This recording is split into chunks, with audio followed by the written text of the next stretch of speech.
ఒక అన్నకి ఒక చెల్లెల్ని దూరం చేయడం చాలా ఈజీ.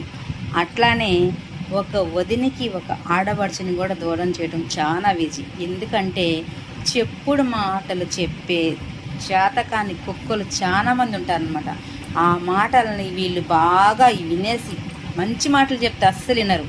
ఏదో ఒక మాటలు విన్నారనుకోండి, అవి బాగా పనికొచ్చే మాటలాగా వినేసి ఆడబిడ్డని ఇంటికి వాళ్ళ కుటుంబానికి అన్నిటికీ దూరం చేసేసి ఏం సాధిస్తారు? ఏం సాధించలేరు. మీకు 100 మంది ఆడపడుచులున్నా, ఒక్క ఆడపడుచున్నా, లేకపోతే అసలు ఆడపడుచులున్నా లేకపోయినా ఆడ మనిషిలా గుర్తించి కొంచెమన్నా వాళ్ళకి గౌరవించండి.